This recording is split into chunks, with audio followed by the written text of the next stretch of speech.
example, China did not rapidly increase their money supply, but they still have commodity shortages because if, say, Americans print a ton of money and buy a ton of commodities, commodities are a global market. And so that can cause these global inflationary pressures. You don't just get localized inflation. Usually it kind of spreads around the world.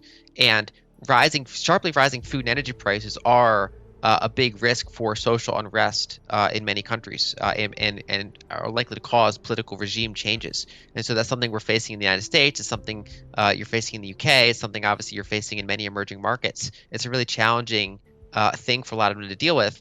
And in Europe, I think part of the reason was they've cut off some of their most reliable baseload power.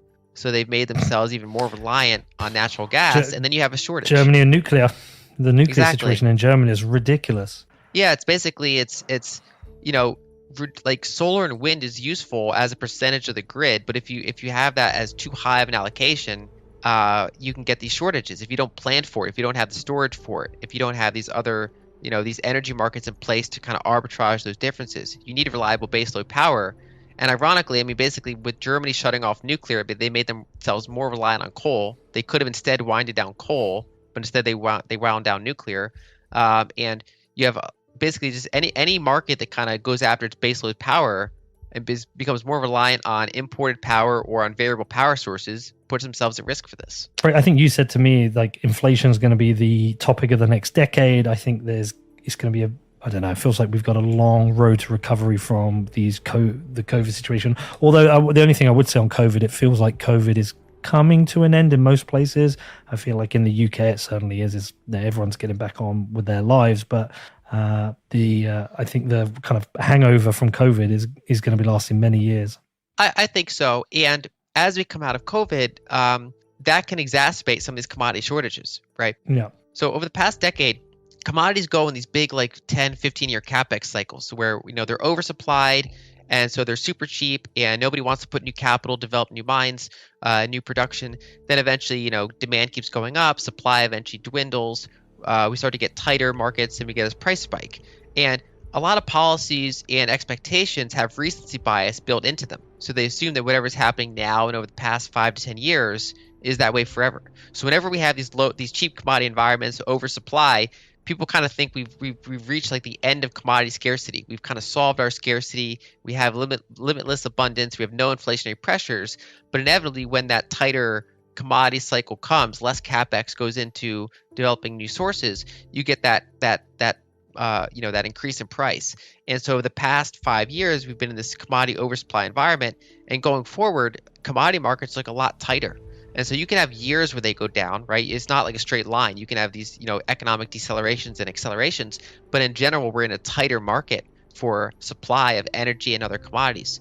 And, basically politicians are going to find themselves in a tough position where if they want to fight that inflation, they have to pull back on things that stimulate demand. But then you can get, slower growing or outright recessionary economies, which people don't like. Or they can keep their foot on the gas and keep that demand high, but then they have high inflation. And so you see issues where, for example, people have those energy bills skyrocketing. So some countries, they give people money to, energy stimulus to basically help people pay, which makes sense because people are literally getting their budget gets squeezed, so the government comes in and helps them. But that basically also keeps demand high. And is kind of part of this inflationary cycle. And so, it's kind of like grass is always greener, right? So if they don't stimulate, people are going to be like, oh, the economy's sluggish, like the government should do something. And if they do stimulate, people are going to say, well, where's all this inflation coming from? This inflation is too high. And a lot of it's partially tied to the money supply. And it's also the commodity resource cycle we're going through, as well as political decisions around the quality of energy. I want to touch on recycled trade deficits, but just before we get into that, because it'd be useful for people listening to understand. I know some people understand what trade deficits are, but can you explain again what a trade deficit is, and the impact of having a positive or negative trade deficit? Sure. So basically, if a country imports more than it exports, then it's running a trade deficit. And so, you can use an example of, say, two neighbors, right? So if there's two neighbors and one of them is, say, elderly, and the other one does a bunch of services for them, right? So they mow their lawn, they clean their pool, they help them out. So they're basically having a services surplus. So that trade is both goods, physical goods, and services. It could be software, it could be finance, different services. And so in that case of those two neighbors, the younger neighbor is helping out the older neighbor in exchange for some sort of payment, right? And so they can say take those dollars, and let's say they buy part of their land. So the younger neighbor expands his land into that other person's property because they're basically getting a surplus. Then they go ahead and they buy their shed, they buy their pool, and it's kind of like over time that second home is kind of encroaching on the other home because the first home is selling away part of its assets in order to pay for that consumption. And that's generally what happens when you run a trade deficit. So if a country runs a consistent trade deficit, let's say the United States runs a trade deficit, which is what we're doing ever since we introduced the petrodollar system. So foreigners are in aggregate collecting dollar surpluses. So China, Germany, Japan, Singapore, Switzerland, Taiwan, these countries are running these structural trade surpluses. They're getting all these excess dollars, and then they take those dollars and they buy U.S. assets with them. So they could buy U.S. treasuries, like paper liabilities for them that are assets, or they can go and buy hard assets. They can buy our land, they can buy our real estate, they can buy our shares of corporations. So they own a bigger percentage of Apple, they own a bigger percentage of our land, they own a bigger percentage of our single family homes. And so, for example, decades ago, foreigners owned maybe 3 or 4% of our U.S. equity market, but now they own 20 or 25%, depending on how you measure it, of our U.S. equity market. So basically, we are running a deficit in terms of we're buying more depreciating consumer assets from the rest of the world, and in exchange, they're taking those dollars and they're buying our permanent appreciating assets. So is that how China has managed to buy up? So we've got a massive amount of, say, property which is being bought in London by Chinese buyers. Is that why that happens?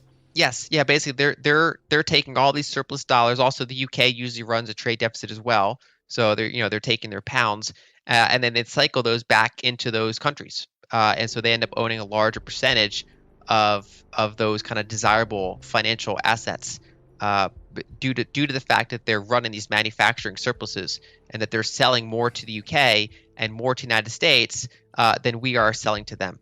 Right, and this is why interest rates are so important. Yes, interest rates are important as well as capital flows, and then it's more complicated because countries then have liabilities denominated in other currencies as well, and so you can get these weird let's say Brazil, for example. So Brazil has a lot of dollar-denominated debt, right? So they owe dollars. And what's unintuitive is the fact that they don't necessarily even owe those dollars to Americans. They can owe those dollars to European lenders. They can owe those dollars to Chinese lenders, Japanese lenders, right? So, in fact, most of it is not owed to the U.S. So they owe dollars to someone in the world. And if the dollar strengthens, basically imagine like you take out a mortgage in Swiss francs, right? And the Swiss franc goes leverage. up. It's basically leverage. It's leverage in a currency they don't control.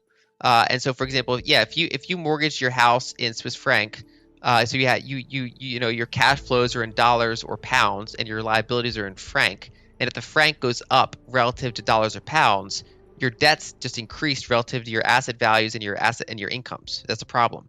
And so Brazil, if they have all those dollar-based debts and the dollar strengthens relative to other currencies, especially the Brazilian real, they basically get quantitative tightening. They're basically being squeezed. Their liabilities are increasing in value compared to their income, compared to their asset values. And so that can be very problematic for them. And so that's why emerging markets go through these huge boom bust cycles, because so many of them have these dollar-dominated debts. And so they get squeezed by what happens to the dollar, which they have nothing to do with. And so it's really funny. So, for example, let's say Chinese, they have all these dollar surpluses. If they decide to put all that capital in the U.S., that's going to prop up the value of the dollar, and that's going to squeeze Brazil, right? So you have these weird dynamics that happen around the world. If all this capital shoves into the dollar, if everybody wants to buy the NASDAQ, that actually hurts Brazil.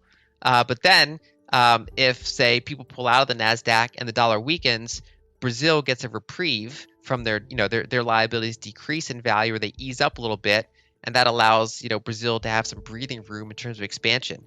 And so part of the downside of having one country's currency as kind of this, the asset that we use for both, central bank reserve assets as the treasury and as, the big liability around the world that all these countries have, is that as that currency attracts or loses capital, it causes these booms and busts in these emerging markets. And it's just a really improperly designed system. Before we continue, help us clicking that YouTube like button and subscribe now to our channel. This shows the algorithm that you valued this information.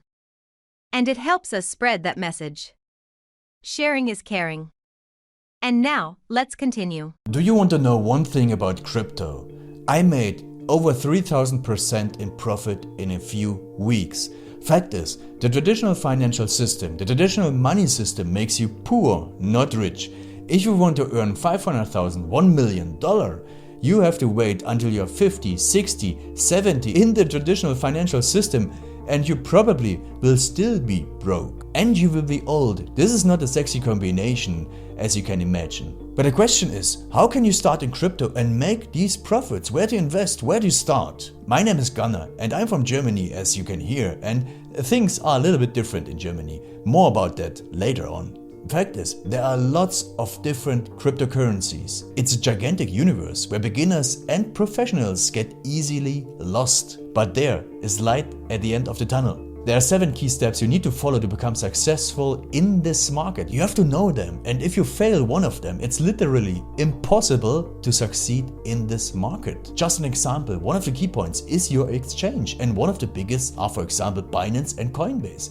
These are trusted and well-established exchanges, but, and this is a big but, you won't find the super profitable coins on those exchanges. The unknown super profitable coins that get gigantic profits are not traded on those kind of exchanges. They are traded on much smaller insider platforms that are barely known. And I can tell you what those super secret exchanges are and why they are so profitable. And another super important thing are the right information sources. The point is, the internet is gigantic. There are hundreds and hundreds of YouTube channels, blogs, pages, and much more. And there are also market makers and influencers. For example, Elon Musk, he is not a crypto guy, but the moment he recommended Dogecoin, it went through the roof, to the moon, so to say. But why did he recommend it?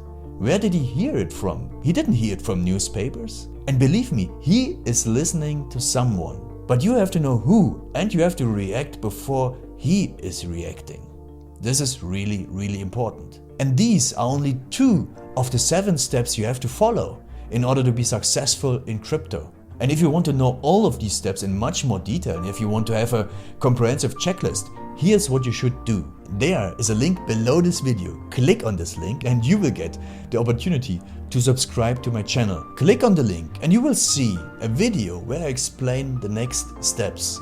So see you soon. Click on the link now. I'll see you there.